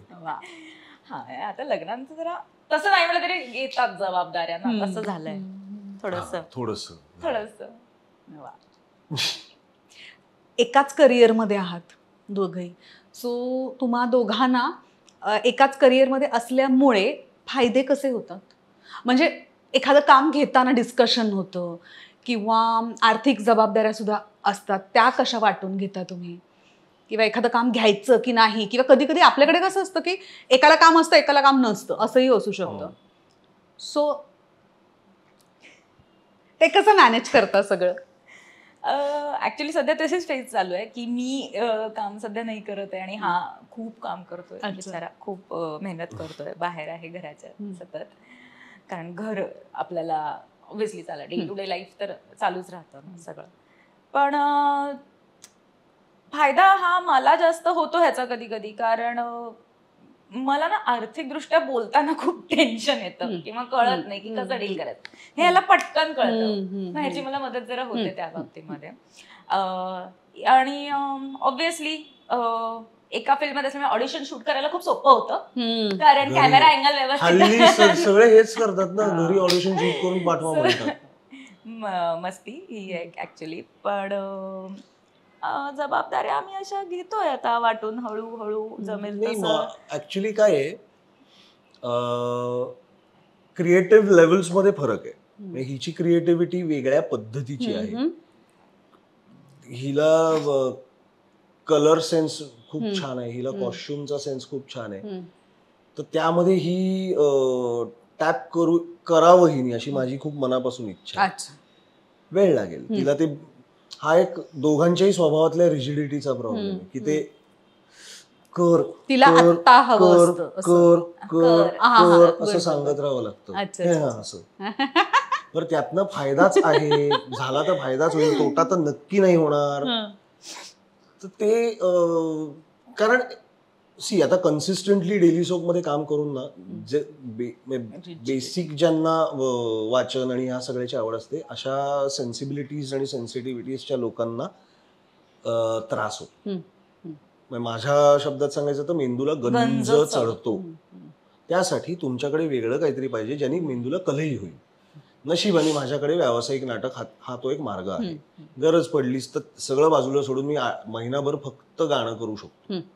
हिच्याकडे डान्स आहे पण उठून कुठेतरी त्यासाठी जावं लागतं. गाणं कसं मी माझं करू शकतो घरात बसून, खालच्या मजल्यावरच्यांना त्रास होणार नाही. डान्सचा तो प्रॉब्लेम येतो आणि आपण सोसायटीज मध्ये राहतो, खालच्या मजल्यावरच्यांनी तक्रार केली तर वांदे. त्यामुळे उठून कुठेतरी क्लास किंवा कोणाकडे तरी गायडन्ससाठी जा.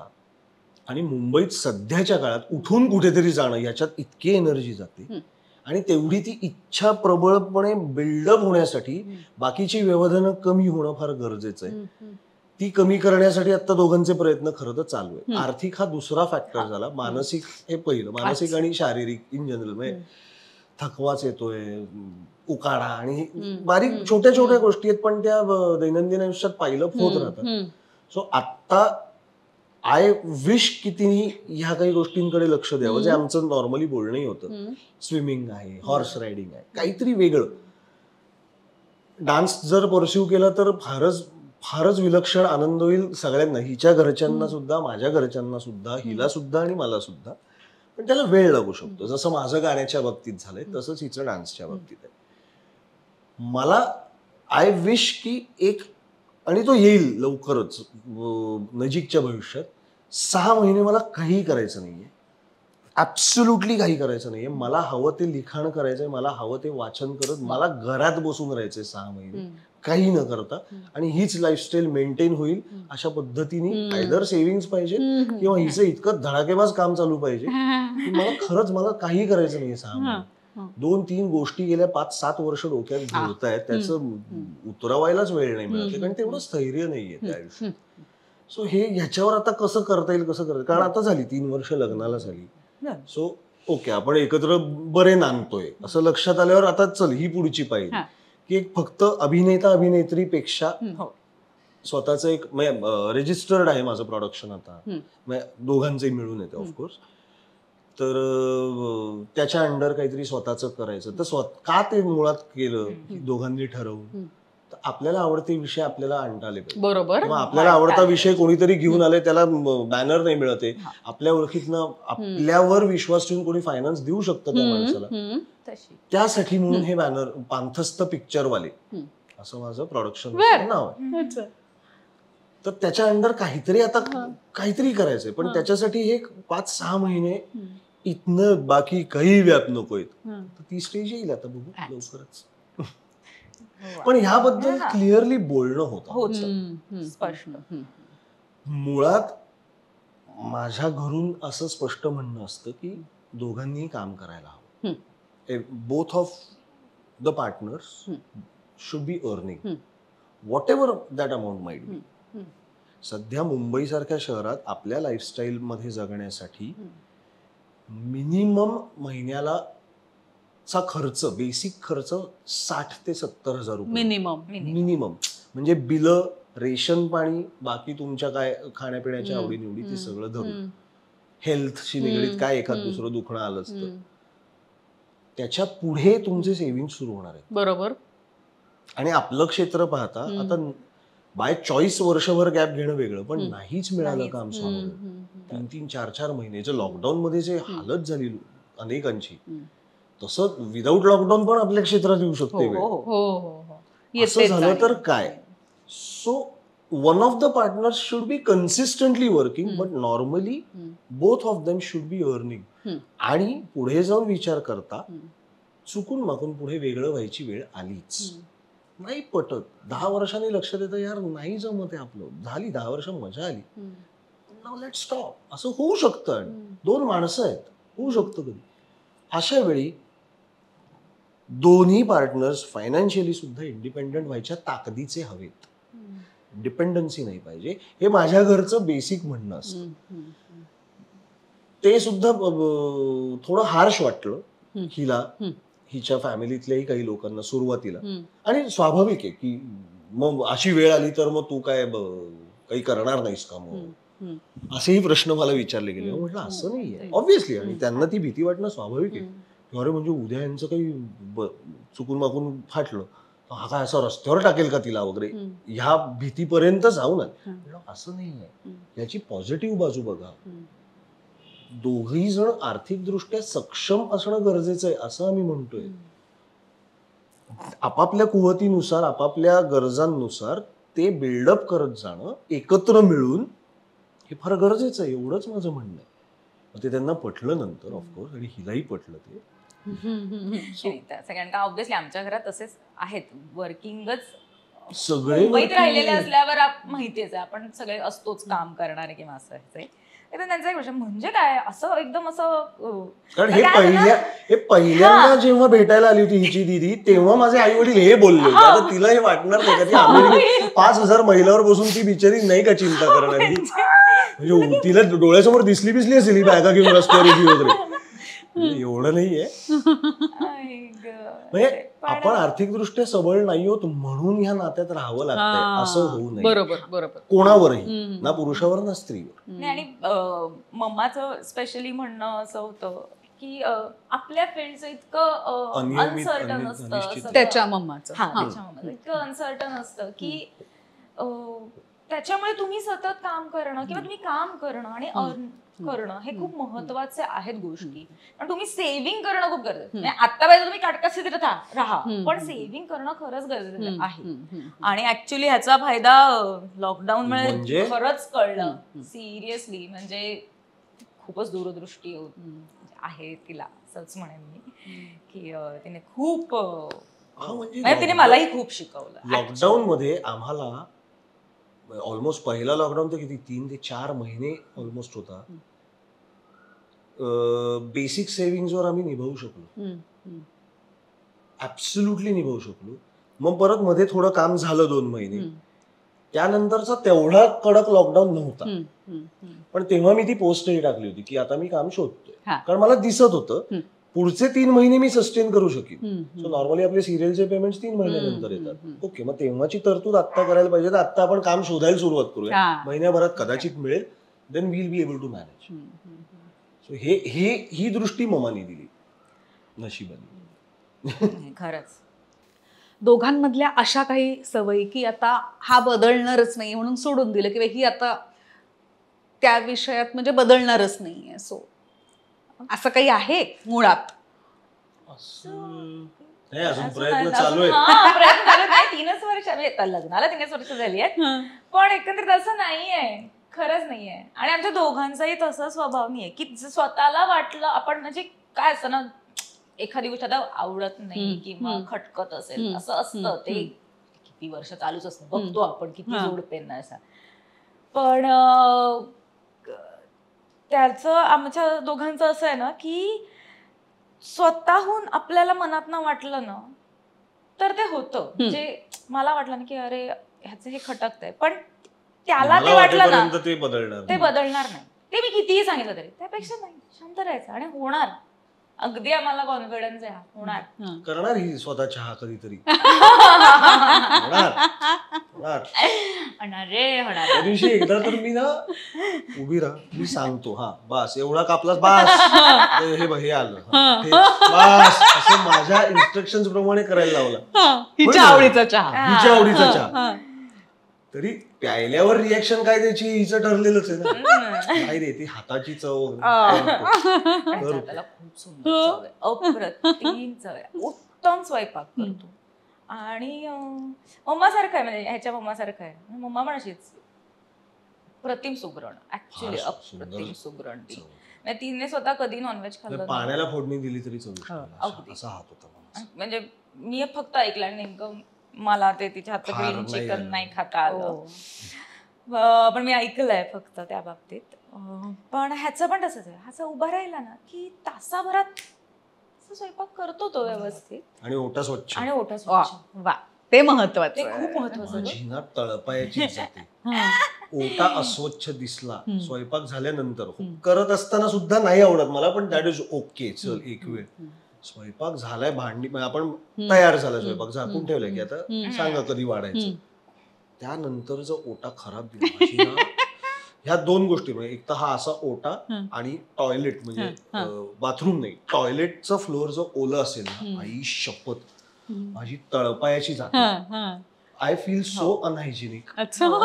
भयानक राग येतो मला, त्या घराचाच राग यायला लागतो, माणसांचा, त्या घराचा. ह्या 2 गोष्टी आहेत. त्या बाबतीत मी फिनिकी आहे थोडा, आणि ते हिला माहिती आहे. पण तेही झालं मग लॉकडाऊन मध्ये. ओटा काय मस्त आवडतोस तू.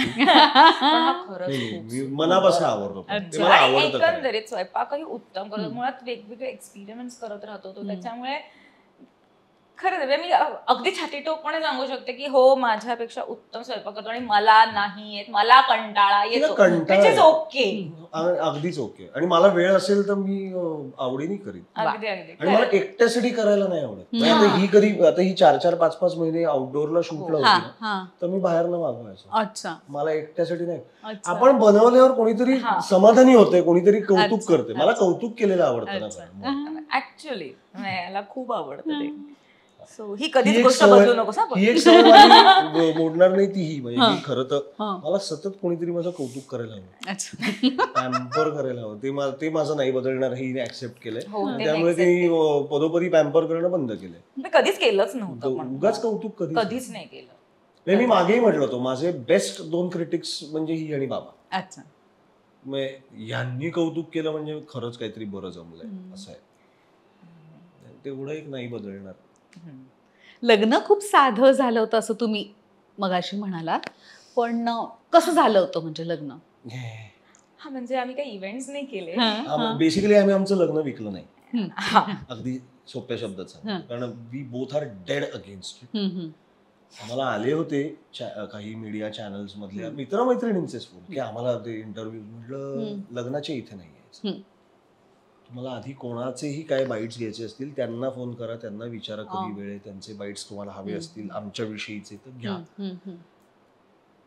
लग्नाच्या आधी म्हटलं मग तुमचे मेहंदी संगीत, म्हटलं काहीही करणार नाही, आम्ही काहीही करणार नाही.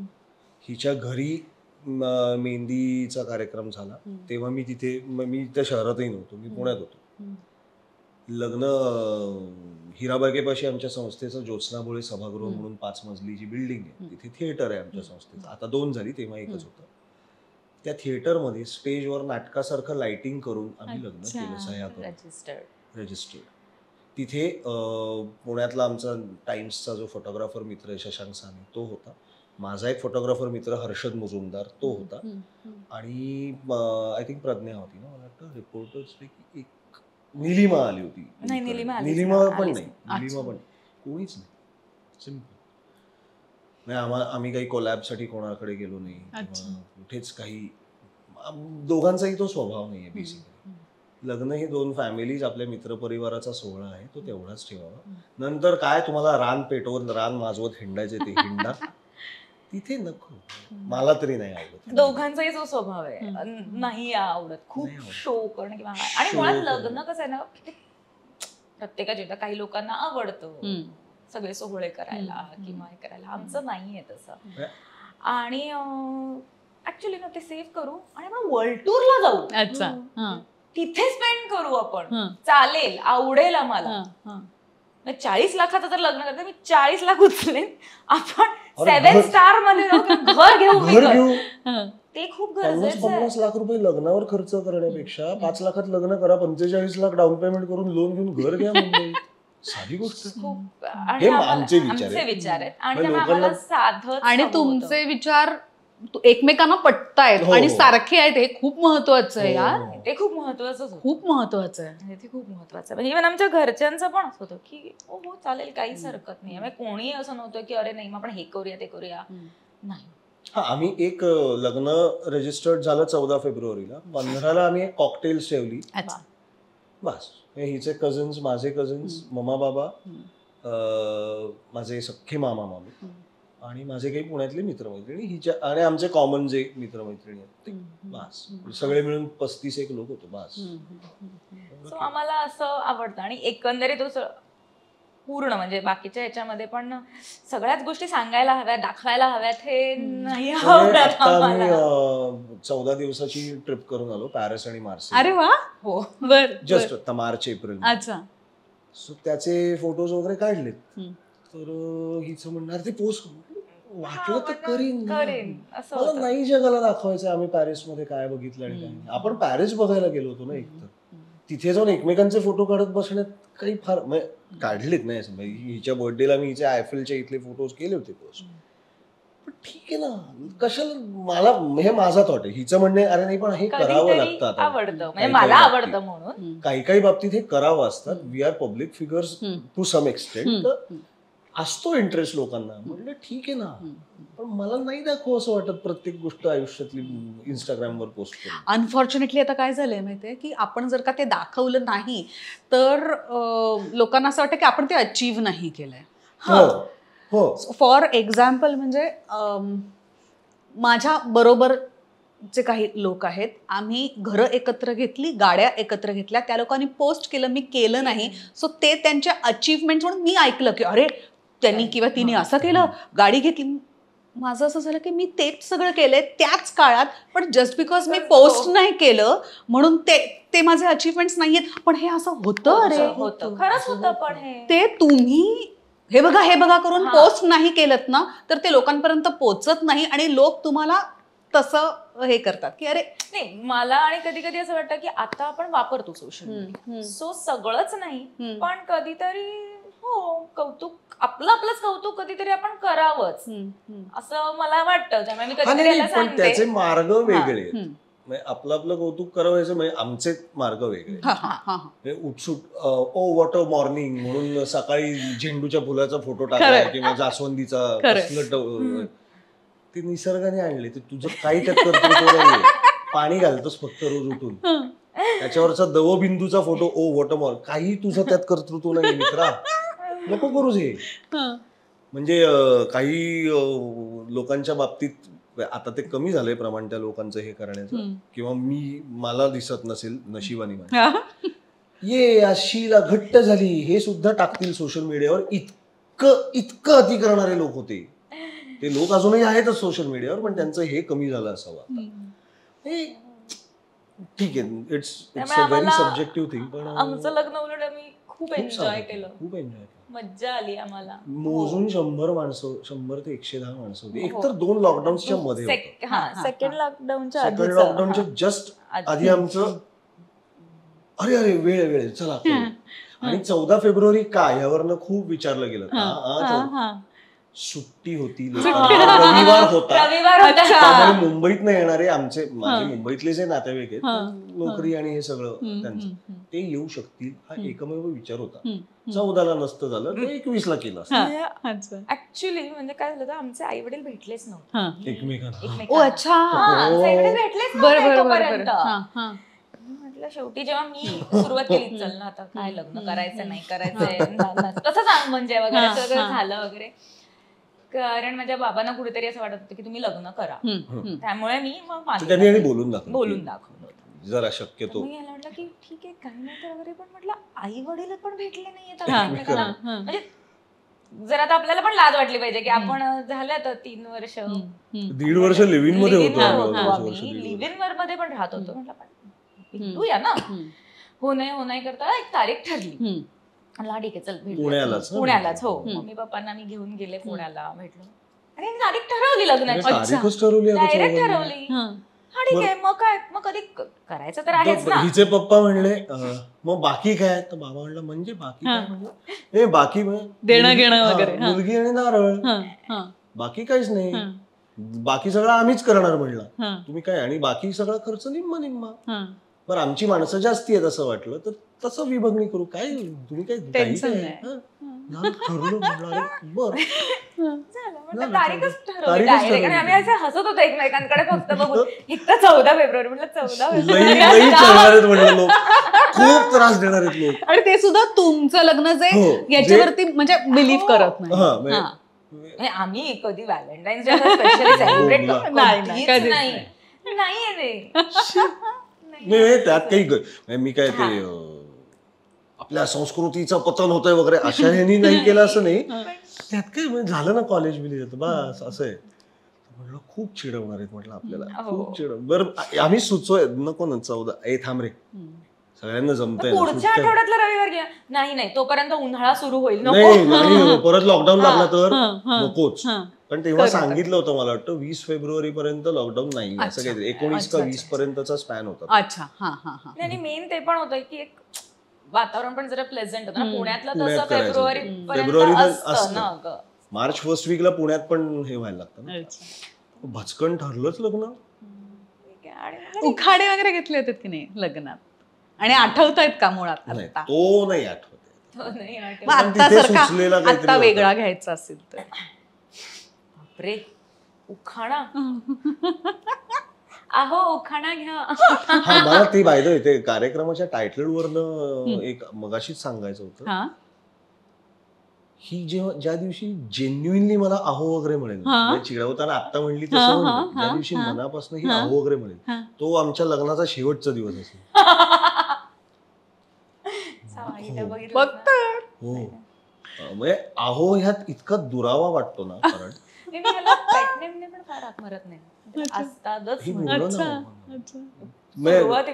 पेटनेम म्हणजे आपण आता मी हिला पटकन सोनू म्हणतो कधी घरात पण हे नाही असतात. त्याचं काय कारण आहे मी काही त्या फंदात नाही पडलो मला पण पेटनेम असं काही नाही माझं तुला कम्फर्टेबल. पण आता माझे सगळे मित्र आम्ही जमलो असू सगळा आमचा तर पुण्यातले असतील तर ते मला आस्त्या म्हणतात. हर्षदाताई वगैरे असतील तर ऍस्टी म्हणतात. स्वप्न शाल्मली काळे म्हणते. पण हे सगळे एकत्र असताना सुद्धा ही अख्खा वेळ आस्था अख्ख्या नावाने हाक मारते which is okay man that's her choice I don't mind. पण आहो वगैरे जर तू जेन्युइनली मनापासून कधी म्हणलीस तर प्रॉब्लेम होईल. माय गॉड. उखाणा घे आता आधी. लग्नात मी आधी घेतला होता एवढं मला आठवतं. तो मीच सुचवलं होतं आणि तुला काय घेतलं होतं आता तुला स्वतःच आठवत नाही मी कशा तुझं लक्षात ठेवू. मला आत्ताही नाही आठवत. अगं सुचू दे सुचेल विचार कर. बापरे. आज आहे हा मुलाखतीचा कार्यक्रम. आज आहे हा मुलाखतीचा कार्यक्रम मध्ये ठेवलंय ॲलोवेरा. आज आहे हा मुलाखतीचा कार्यक्रम मध्ये ठेवलंय ॲलोवेरा. माझी अशी इच्छा आहे स्वप्नाली सारखी बायको सून मिळू दे प्रत्येक घरात. बापरे वा वा वा कौतुक झालं आता चाल रे मम मी देणार. नाही मला नाही सुचत खरंच नाही सुचत. बरं गेल्या वेळेस तू आला होतास तेव्हा स्वप्नालीसाठी एक कविता बनवली होतीस ती तू सादर केली होतीस. आणखीन अशा अनेक असतील ना ग कविता ज्या त्यांनी तुझ्यासाठी केल्या असतील. आहेत. अशी एखादी तुला आठवतेय का किंवा तुला वाचून दाखवायची आहे का? वाचून दाखवायला आवडेल. आठवत नाहीये मला पण वाचून दाखवायला आवडेल. आहे तुझ्याकडे फोनमध्ये? फोनमध्ये ती लिहिली का कुठली तुला आवडलेली? हो हो मागच्या वेळी मी कुठली वाचली होती हेच मला आठवत नाही. आपण बघूया ना पटकन. ती शेवटीच होती. ही ऍक्च्युली माझी ही खूप लाडकी कविता आहे आणि हिचीही. कारण एकदा पुण्याला होतो मी अगदी जस्ट कोर्टिंग सुरू झालं होतं आमचं. नाही नव्हतं झालं होतं. हो नाही मध्ये होतो आम्ही तळ्यात मळ्यात चाललो होतं हिचं. मी पुण्यात होतो 2-2:30 वगैरे रात्री काहीतरी मी झोपलो आणि वाचत बघत आणि सकाळी आपोआप मला आपली 7:30-8ला जाग आली आणि मम्मा बाबाच्या रूमला छोटीशी बाल्कनी पुण्यातल्या घराची. मी तिकडे गेलो नाही खोलीत बसल्या बेडमध्ये बसल्या कॉफी सुद्धा पहिली पोटात गेली नव्हती. मला ही एकटाकी सुचली. अच्छा. एकटाकी अख्खी लिहून काढली कागदावर आणि पटकन ब्रश वगैरे केलं कॉफी बनवली बाल्कनीत गेलो सिगरेट पेटवली हिला फोन केला. ऐक काय झालं म्हटलं का काल आज सकाळी म्हटलं उठल्या मला जरा सुचले ऐक हिला वाचून दाखव. जवळजवळ 3 पानी कविता आहे. 3 फुलस्कॅप. बर. आणि मला अभिमान याचा आहे की मी एकटाकी लिहिली बाकी काही नाही. हं. मोठी जबाबदारी आहे. हम्म. कधी याची कविता मी नाही वाचलेली वाचली, नाही. कधीच नाही. मोठ्याने अच्छा? अशी नाही. हो सो दिल के करीब मध्ये पहिल्यांदा वाचणार आहेस. हो. वत्सा तुझं प्रत कल्याण असो. खबर आहे. प्रिय सखे, हे असं तुझा हात धरून तुझ्या सुरक्षित कोशातून तुला खेचून काढून, हात मुद्दामच जरा जास्तच घट्ट पकडून, एकही शब्द न बोलता हा प्रवास सुरू केला. तुझं क्षितिज ओलांडून पुढेही आलो आपण, पण प्रवास चालूच आहे. माझ्या बरोबरच्या या प्रवासात तुझी फरफट होत असली तरी अंतिम ध्येयाची तुला सुतरामशीही कल्पना येऊ नये म्हणून हा सारा अबोल खटाटो. माझ्यावर टाकलेल्या निर्व्याज विश्वासाचा एवढा गैरफायदा मी नक्कीच घेऊ शकतो. हा वाडा बघ, कुठल्याशा पिढीतल्या माझ्या पूर्वजांनी त्यांच्या कर्तृत्वाची दगड मातींनी उभारलेली ही खूण, आता जीर्ण झालेली. माझ्या आजच्या मानवी अस्तित्वाला हातभार लावणाऱ्या काही खुणा आहेत इथे विखुरलेल्या. चांगल्या, वाईट, पवित्र, शापित दिसत असतील तुला. पण मला ना तुला एक गंमत दाखवायची. दिसणं आणि बघणं यात फरक असतो ना ग. वा. ही गंमत तू बघावीस अशी इच्छा आहे माझी. तिथे त्या कोपऱ्यात एक खोली आहे, कर्तृत्वाच्या या अजस्त्र खुणेतली एकमेव शाबूत खोली. आणि नेमकी तीच कशी शाबूत राहिली याचं एक मूक तरीही बोलकं उत्तरही आहे तिथेच. तीच ती गंमत. जा, आज जा. इंगळी सापाची भीती बाळगू नकोस. त्यांनी हा वाडा सोडूनही काळ लोटला. हम्म. स्वतःपेक्षाही विषारी आणि विखारी डंख करणाऱ्या मानवी वृत्ती त्यांना पूर्वापार इथे दिसल्या होत्या की काय, कोण जाणे. त्या कोपऱ्यात बघ, ती शिसवी पेटी दिसली. माझ्या पूर्वज पुरुषांबरोबर प्रवास केलेल्या आया बायांच्या काही आठवणी आहेत तिथे, तिच्यात. हेच ते मूक तरीही बोलकं उत्तर. बघ, उघडती. आणि आता मी तुला एकटं सोडतो. तुझ्या कोशाबाहेर येऊन वेगळ्या विश्वात जाताना तुला लांबूनच पाहतो. आणि तुझ्याबरोबर मीही श्रीमंत होतो. आजी पणजीच्या त्याही आधीच्या मायांच्या सुती साड्यांचा उबदार गंध भरून घेतलास. आजी पणजीच्या त्याही आधीच्या मायांच्या सुती साड्यांचा उबदार गंध भरून घेतलास. तेव्हा तुझ्या चेहऱ्यावर तरळली ती एकच भावना, तृप्तता. पेटीत बंद असल्याने येतो तो नुसता वास, पण या वस्त्रात भिनलाय तो त्या आयांच्या मायेचा गंध. त्यांनी विहिरीतून उपसलेल्या पाण्याचा, जात्यावर रचलेल्या गाण्यांचा, राम प्रहरी पेटवलेल्या चुलींचा, त्यात जाळून टाकलेल्या इच्छांचा, त्याच धगीवर शिजवलेल्या अन्नाचा आणि तिथे त्यांच्या पायात घुटमळलेल्या मांजरांचा.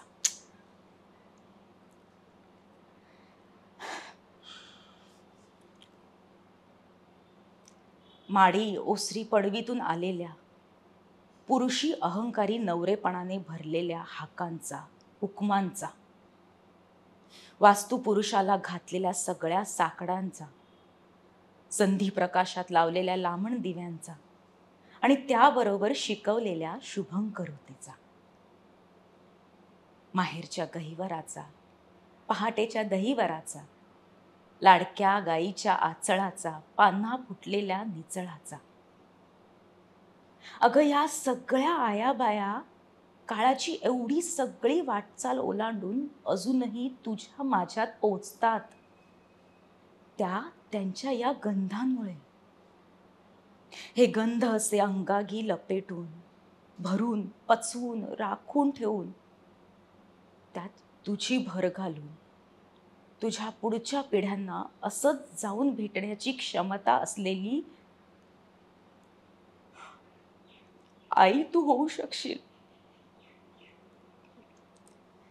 हे एवढंच तुला सांगण्यासाठी या वाड्यात आणलं ग सखे. एवढ्याच साठी हा इतका दूरपर्यंतचा अबोल प्रवास, तू आखून घेतलेल्या क्षितिजा पारपर्यंतचा तुझा सखा. वा.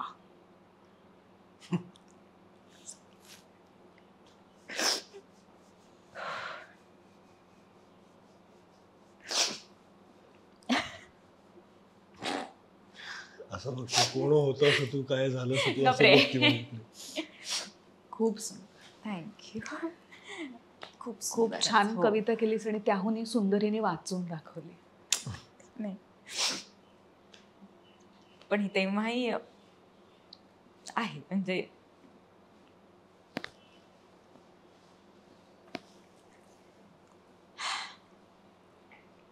अरे, बोलते. आता हिला चेअरअप करायला एक गाणं हवंच. नको ए काय नको नको ना. तू सांग म्हणजे ऐकेल. नाही नाही गाण्यापेक्षा गाणं नाही. मी एखादी कविताच वाचतो मग अजून. चालेल आम्हाला. नवीन आहे ऍक्च्युली, ही प्रकाशित नाही अजून. बरं. ही कोणाला फार माहिती नाहीये. आणि कुणाला डेडिकेट केली आहे स्वप्नाली? नाही नाही नाही नाही त्याने असंच लिहिली आहे. एखादं काय म्हणतात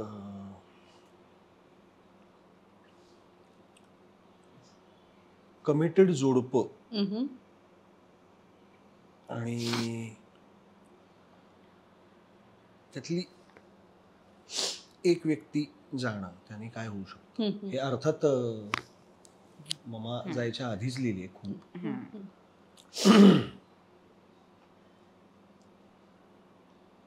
काजळ संध्या झरू लागता नभात भरते केशर छाया, अनमग दाटत जाते मजवर तुझ्या सईंची मंतर माया. अंगणातले वृंदावनते त्याच्या पाशी दीप उजळतो, सावलीस त्या तुळशीच्या परी काळोखाचा दाह जाळतो. चंद्र बापुडा महत्प्रयासे ख्याती त्याची जपू पाहतो, सख्या चांदण्यांसवे येऊनी अंगणात चांदणे शिंपतो. चांदण्यात मज दिसते मगती दवबिंदूंनी भरली वाट, चांदण्यात मज दिसते मगती दवबिंदूंनी भरली वाट. तिजवरचे ते चांदण शिंपण भासे राख करडी दाट. वाट लाल मऊशार आजही अंगावरती आहे लेऊन, जात्या खुणा तुझ्या अन त्यांच्या तुला जे येथून गेले घेऊन. रोजचेच हे सारे काही रोज हळूहळू धूसर दिसते, अन मग रोज पावलांची ही एकच जोडी घरात वळते. उंबऱ्यात थबकून राहतो रोजचाच हा श्वास पुन्हा, समोर भिंतीवरती दिसता चार सुमंगल हस्त खुणा. तिथेच आहे सखे अजूनी तू तेव्हा लिहिलेले स्वप्न, रोजच हे जाणवते मग की हे तर आता आहे भग्न. हे दोन शब्द पुरती सांगाया तुझे नि माझे सारे रे, हे दोन शब्द पुरती सांगाया तुझे नि माझे सारे रे. हे असे असू हे पूर्ण कराया पिऊन वादळ वारे रे. कानी घोंघावती शब्द हे मनी रोजचा नवीन व्रण, तुझ्या अक्षरी लिहिले आहे भिंतीवरती हे आपण. खूप सुंदर. सुचत असत. तर तुझ्या वाट्याला bad boy of the industry आलेला आहे, पण खूपच काय म्हणतात हुशार बॉय सुद्धा आहे आपला आज तर. Very proud, really very proud of him. And अस मी स्वतःचा अभिमान हिने बाळगावा. नाही पण ना आता म्हणजे असं जे पूर्वी ह्याच्या बरोबर गाडीतनं वगैरे जे जायचं ना तर हा फुल 120 मिनिमम 130 स्पीड वगैरे असायचा हा. म्हणजे साधारण असे बसायचे माझी बाजूचे. रिड्स होती ती आहे अजूनही गाडी ती ठेवली आहे ती मी 140 आणि 150 ला टेकवली एक्सप्रेस असं. पण तेव्हा तेव्हा म्हणजे कॅमेरे नव्हते. आता असं- कॅमेरा असून नसून असं- ही भीतीच नाही, नव्हती. भीतीच नाही. मस्ती मस्ती. वय- मस्ती वय आणि 2000 आहे आता एका स्पीडिंग साठी किंवा मे बी जास्त. नाही 2000. पण आता उलट तेच आता आहे. म्हणून बरं हा, आता ते असं काय? आत्ता आलं हम्म. सांग तो हा. काळ मी नंतर सांगतो. तेच हा आधी मी हे सांगून हा, घेते की जे मला ओळखतात किंवा आता अभिजित वगैरे मला भेटलं तर म्हणलं की म्हटलं अरे हा पोचला असेल की नाही प्रयोगाला. त्या दिवशी आम्हाला एक ठाण्याला लग्नाला जायचं होतं आणि ह्याचा बोरिवलीला प्रयोग हा. होता. तर प्रयोग 4चा आणि तिकडनं निघेपर्यंत त्याला 2 वाजले. म्हटलं अरे हा 2:15 झाले पोचलाय की नाही. तो कधीच पोचला असेल. तो काय स्पीडने जातो. म्हटलं हा आता नाही हा अच्छा. आता हा 90 हे मॅक्झिमम हो मॅक्स 100 मॅक्स त्याच्यावर तो जात नाही. म्हटलं आता मी येते हा. जी 120 ला वगैरे असते कधीतरी. पूर्वी म्हणजे हा. रिड्स नंतर माझी इटिऑस होती which was a beast 1.6 diesel engine टोयोटानी कमाल केलेली होती. कराच मला ओव्हरटेक करा तुम्ही तुमच्या लेननी ओव्हरटेक करा. हा. मला कट बीट मारा मी तुम्हाला दिसणारच नाही याच्या पुढे. आता नाही आता एकदाच आता नंतर वर्ना होती. वर्ना घेतली पोस्ट बिग बॉस आणि त्यानंतर आम्ही एकत्र राहायला वगैरे आणि माहित नाही का कधी कसं अचानक एक दिवस म्हटलं काय होणार आहे बर पुन्हा Verna is a beast the engine is a beast. Engine जर उघडायला गेलीस तू खोलणं म्हणतात ना ड्राईव्ह करतात तर 160 ला कळणार नाही वर्नामध्ये अशी गाडी येते. काय करायचंय जावं तू मोठा म्हणजे वॅगनार वगैरे कट मारताय तू मोठा. ह्याच्यातल्या नावामध्ये जाणे मी अशी होते म्हणजे हे काय आहे. एकदाच आत्ता असं झालं होतं आम्ही दोघं पुण्याला चाललो होतो आता सेल्टॉस आहे अगेन ब्युटिफुल कार. तर घाटाच्या just second that beautiful car तर घाटाच्या जस्ट आली असं ऑल्टो का एस क्रॉस वगैरे ह्या झोन मधली एक गाडी. I am not complaining about the car it's a good car for a city. Driver बद्दल अरे तुझी गाडी कुठली त्यांनी कट मारला आणि ना आम्ही काहीतरी बोलत होती बोलता बोलता हिच्या लक्षात असतात काय रे 140 म्हणलं आज नाही बोलायचं आज म्हणलं आज जुना जानवर को जगा दिया म्हणलं. आणि तो मला नंतर दिसला मी त्याला ते सिंहगडचा टर्न आहे बघ जाताना सिंहगड तिकडे लागतो लेफ्ट तिथे मी त्याला घेतला म्हणजे प्रॉपर लाईट्स देऊन साईड मागून ओव्हरटेक केला आणि नंतर दुसऱ्या मॉल पर्यंत दुसऱ्या टोल पर्यंत मी लाईनीत होतो दुसऱ्या टोलला तो दिसलाही नाही. म्हटलं कुठेतरी आहे आतमध्ये अजून. आणि मग किती तिकीट्स मिळाली. नाही तेव्हा नव्हतं. अच्छा तेव्हा नव्हतं तेव्हाच जुनी गोष्ट आहे नोव्हेंबर मधली वगैरे गोष्ट आहे तेव्हा एवढं नव्हतं. नाही आणि नाही अगं तो खरंच नाही मला कंटाळा येतो. म्हणजे मला असं होतं की अरे बापरे हे काय. जेव्हा मी हे सांगते ना बाहेर पण किंवा आमच्या ग्रुपमध्ये सगळ्यांनी होतं की व्हॉट आर यू सेइंग वा वा स्वप्नाली क्रेडिट आहे तुला. अरे माझं नाही पण हे जेन्युइनली माझ्या एकट्याच आहे. बरं आता छान क्रूज कंट्रोल वगैरे असतो गाड्यांना लावा 85 ला क्रूजला आणि निवांत बसा ना. तो छान आता म्हणजे खरंच खूप काय म्हणतो ना बॅड बॉय असं होतं त्याचं चित्र पण ते चित्र पण त्याच्या म्हणजे तो परखड बोलतो परखड आणि त्याला आणि राग लवकर उर्मट येतो. यातला फरक लोकांनाही कळत नाही तो मलाही कळत नव्हता बरीच वर्ष. परखड आणि उर्मट यातला फरक लोकांनाही कळत नाही मलाही बरीच वर्ष कळत नव्हता. तो मला कळायला लागला त्यामुळे मी उर्मटपणा थोडा कमी केला. कोणाशी किती लेवलला परखड वागायचं आणि कसं वागायचं ह्याचे अभ्यास माझा चालू आहे अजूनही पण थोडाफार फरक पडलाय. लोकांना अजूनही ते उर्मट वाटतं हा त्यांचा प्रॉब्लेम त्यांची व्होकॅब्युलरी सुधारण्याची त्यांना कधी कधी खरंच होतं की आता होतं की हा खूप शांत असतो आणि मी चिडते आणि माझं की oh my God, हे का झालं असं नाही. म्हणजे भांडणाला उतरतात बॅकिंग हे माहिती असून आणि बॅकिंग आलंच नाही तर काय होईल तसं तिचं कधी कधी होतं. मी शांत असतो होईल नाही म्हणजे जेव्हा आपण एक्सपेक्ट करतो ना की आता राडा होणार तेव्हा काय नाही तेव्हा संत बसलेला असतो. जाऊ दे कशाला येतोय ना तो गाडी काढतो. आता पार्किंग मध्ये आमच्या पुढे गाडी लागली होती जी काल रात्रीपर्यंत होती. आम्ही 10 वाजता खालती उतरलो गाडी बघितल्या माझी सटकली की मला कळवलं का नाही सिक्युरिटी की सर गाडी लागली तुमची. म्हणले किसका गाडी है? वो 2 मालिक. म्हटलं बोलो उनको, हमको जल्दी निकलना है. ती म्हणली तू गाडीत बसून रेडी राहा. मी बसलो, एसी ऑन केला. बरं हे सगळं केलंय. आमच्याकडे खालती 3 पिल्ले जी आम्ही दिसलो की उड्या मारतात इथपर्यंत. बरं सगळं केलंस तर मी आपलं हिनी बॅग्स बिग्स ठेवल्या आणि जाऊन उभी आहे तिथे. सिक्युरिटी वाला येतोय का बघायला हॉर्न वाजवतो. बस ना म्हटलं. तो येतोय म्हटलं तो येईल, तू दिसले नाही स्वप्नाली करून लवकर येणार आहे का तो? तर नाही, तो येईल. तू उन्हात नको उभी राहू ना म्हटलं. तर ही तिथे उभी होती. क्या कैसा गाडी लगाते वगैरे बोलायला उभी असणार कन्फर्म, किंवा सिक्युरिटी वाले झापायला. मी निवांत गाडीत एसी ऑन केला. म्हटलं गप बस शांतपणे थंड हवेत, तो येईल गाडी. पण तो आल्याशिवाय आपण तसंही काही नाही करू शकणार आहोत. काय होणार आहे? हा एक फरक आता पडलेला. पूर्वी मी हे केलं असतं. एक कोणचा फ्लॅट नंबर काय 201 हे मी केलं असतं. आता नाही होत. नाही होत. कधीतरी बॅड बॉय आला तर बाहेर येतो, पण तोही समजूतदारपण येतो. काउंट घेऊन 1 ते 10 कडे मोजून येतो. कधी कधी त्यातले फक्त इव्हन नंबर मोजले जातात. 1 ते 10 पोहोचतो. हे मज्जा आली तुमच्या बरोबर गप्पा मारून. आणि थँक्यू सो मच इथे आल्याबद्दल. अरे थँक्यू. मी हा नमस्कार वगैरे काय थँक्यू, पण खरंच आम्हालाही मज्जा आली. हो. आणि ऍक्च्युली खरं सांगू का, असे प्रश्न नाही विचारले जात.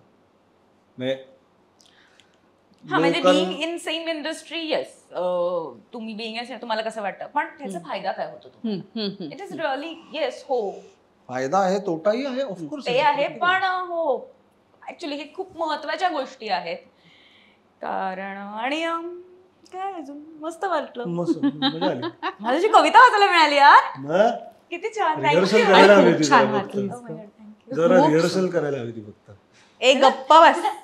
खूप छान. अगं माझ्यातला दिग्दर्शक येतो मोबाईल. एक स्ट्रेस चुकला, प्रॅक्टिस करू. एक चुकला स्ट्रेस. तर हे थांबणार नाहीये. तुम्ही सगळेजण ऑलवेज पाहत राहा दिल के करीब, अगं आणि आहो.